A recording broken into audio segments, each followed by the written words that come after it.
Here we go. Let's see.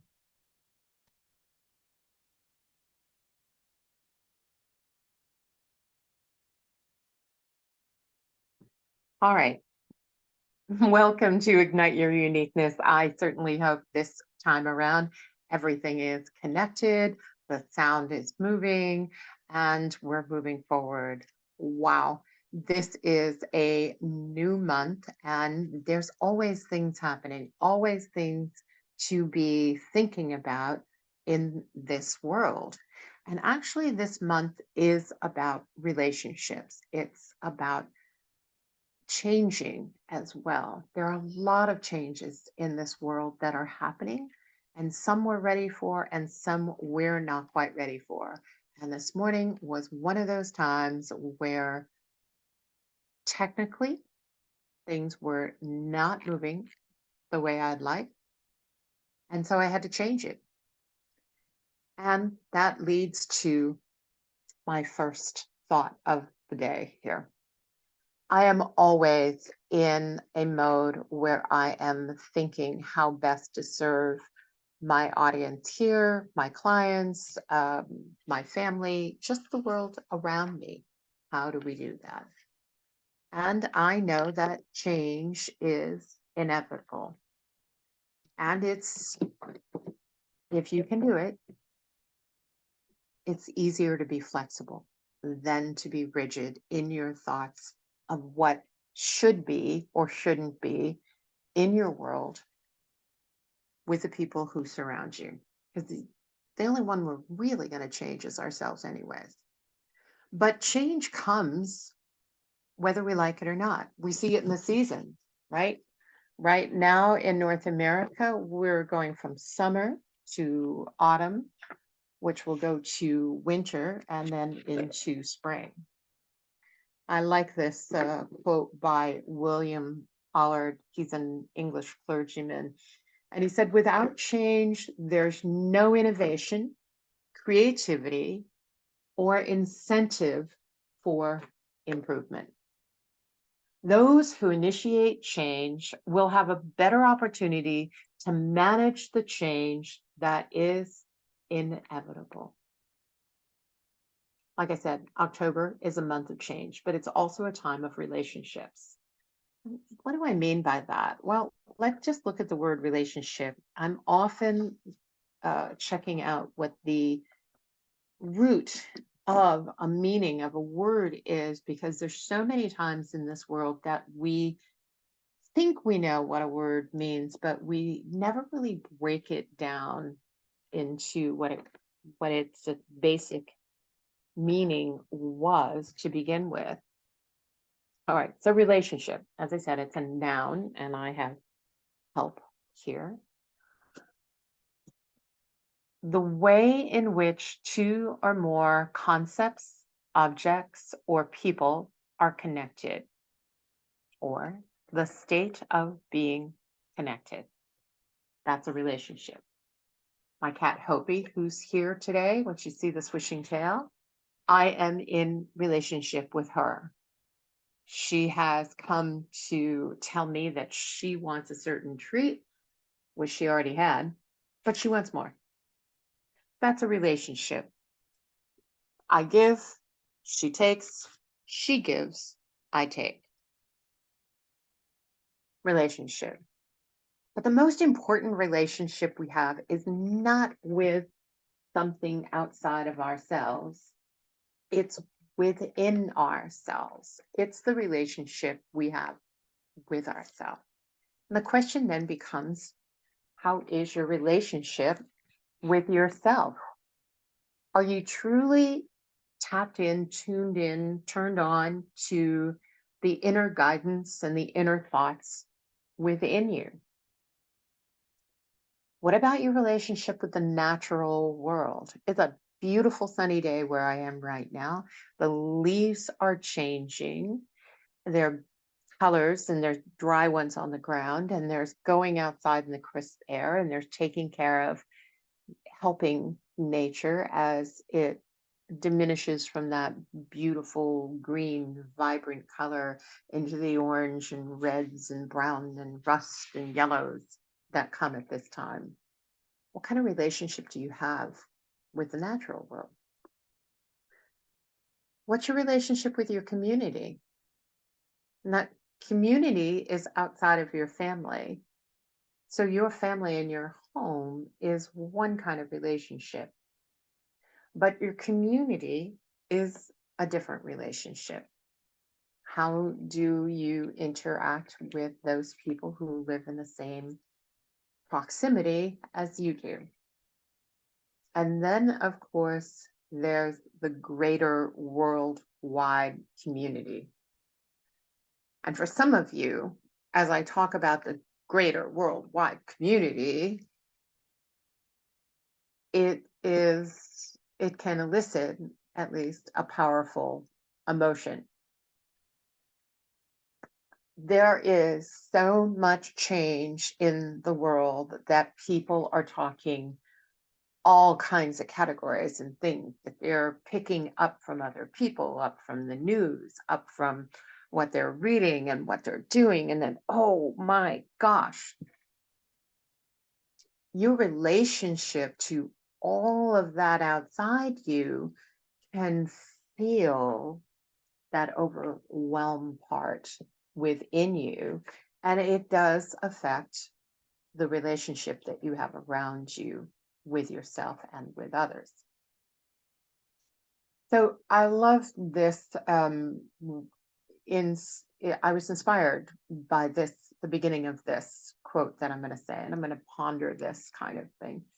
Don't wait for the world to behave itself, to align and wake up that something isn't working and that it, they, them, he, she needs to change.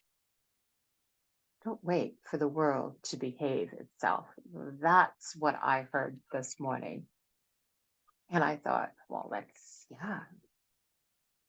Most of us sit back and think, okay, something's going to take care of this. Somebody else will come up with an idea. Some new innovative thing will happen. Maybe what if this, what if that?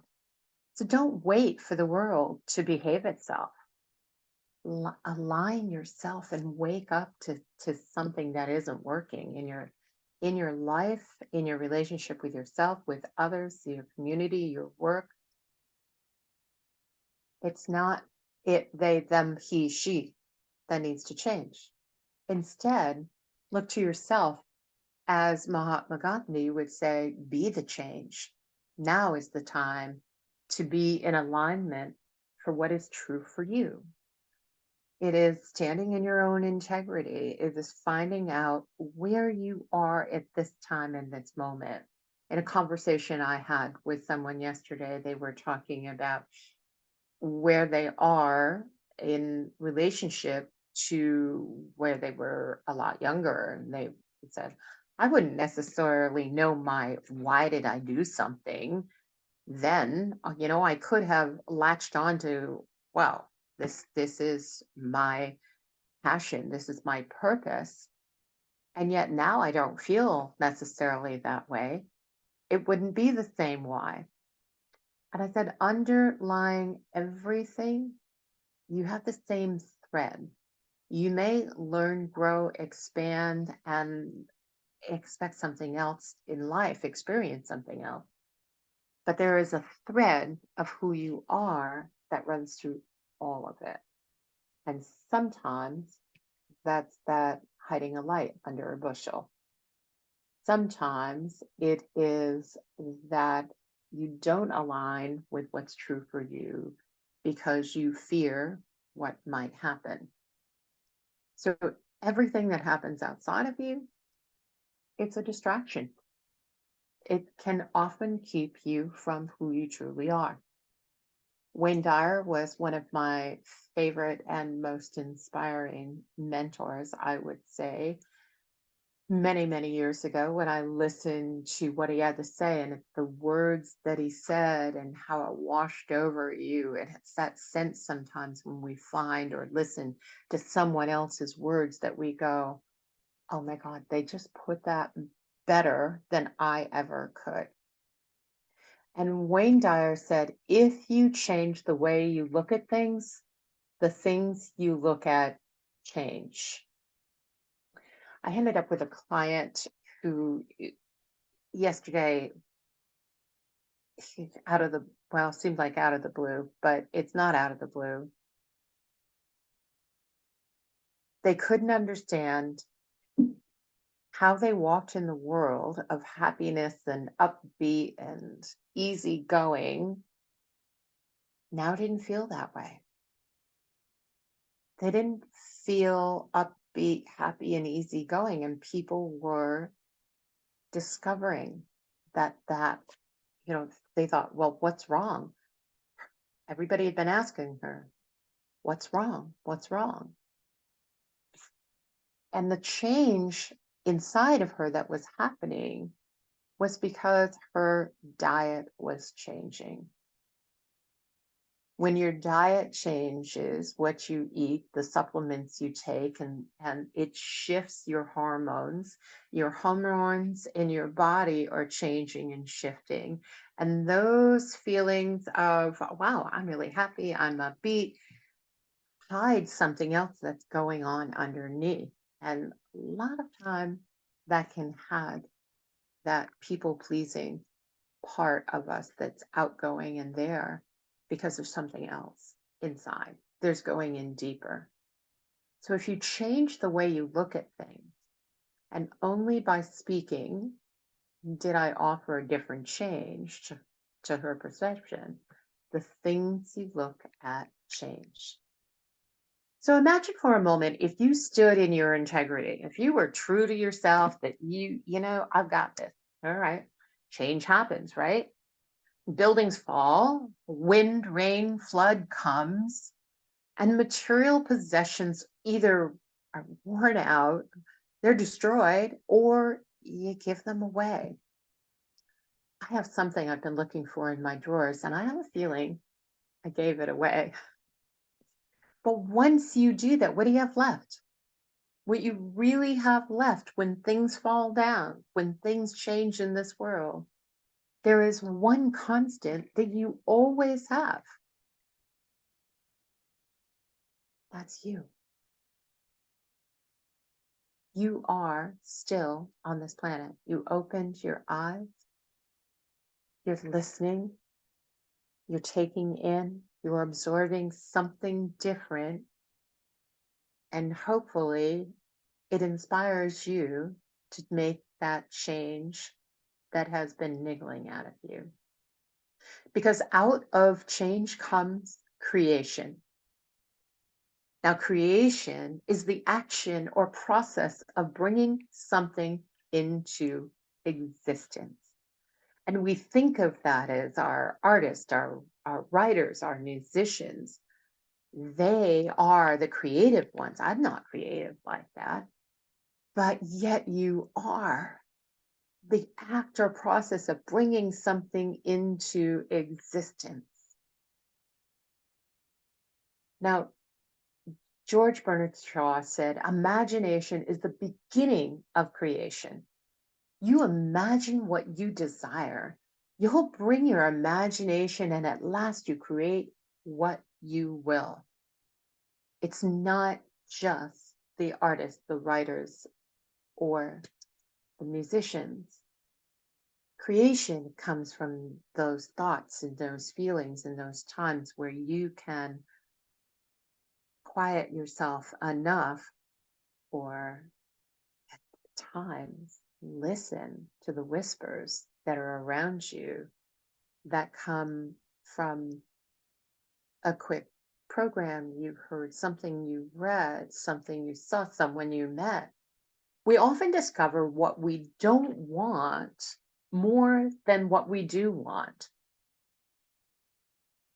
You know what you want and you know what you don't want. When Here's a little tale on my daughter.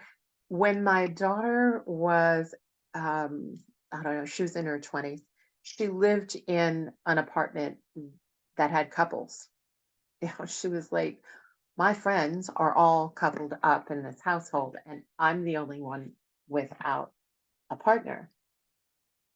And I said, well, what is it you want in a partner? You know, you've done this before. You have created a partner in your life before. And she had. She had written down a list of all the characteristics of who she was looking for in her life. And that person came into her life. But she also discovered that there were aspects of that person that wasn't quite right for that time, and that it was time to move on. But she was back to this part again. And this time she created her list, she put in the changes, and within a short period of time, she had 3 different guys who were interested in dating her. And then as she was taking one home in her car, there was another car coming the other way. And there was a cute guy in there. And she said, whoa, I'd like to meet that one. Wouldn't you know, he was going to the house where she lived. Now, did she end up with that person? No. But the creative process in things helps you know, what do you desire in life? What is it you really want out of life? But many of us tend to go, well, I know what I don't want. I don't want A, B, C, D. And you keep going, I don't want, I don't want, I don't want, instead of going, I want, I want, I want, I want, and narrowing it down and saying, oh, I have this already. Because the universe is like there when we start to say, this is what I want in my life. It is like, what is that? Abraham Hicks will say, rockets of desire. You put it out into the universe, you keep it top of mind, and you watch as different things come together in your life. And you go, wow, I'm so grateful that happened. It may be, here's my own example. Yesterday, I put on a presentation, and at the end of the presentation, I had 3 different questions that led to different things. I had one person who was ready to hire me for one aspect of my work that I do. I have another person who said, I attended this workshop that made an impact. And that was the last person I thought who would be open to some of the work that I do. And the third one said, I think now I have a better understanding of somebody I might. Yeah. Now, tell me who you like to have as a recommendation. Who are you looking for a referral? So I told him, and he went, oh, yes, I do have somebody. Out of that one part where I put out my desires, and my desire was to basically be me. My desire was to explain to this group of business people how I came to be in the metaphysical field, and how what life brings for me is different in which life brings for you. But more often, who am I looking for people who are looking for me? Because what we're looking for also is looking for us. It's those who are feeling that loss or misplaced feeling, that they not quite sure which direction they want to go. And I use many different tools, some of which are behind me, and one of which you may hear because it's a shuffling of cards with the intent to pull one card for a theme for this month. So many different tools brings us many different ways. And Brian Tracy, I like this one as well, said the key to success is to focus our conscious mind on things we desire, not on things we fear. And for this month, I am using Wisdom of the Oracle, one of my favorites by Colette Baron Reed. And the card is, I'll hold it up to you. There it is. Go the distance. Endurance, strength, the long haul.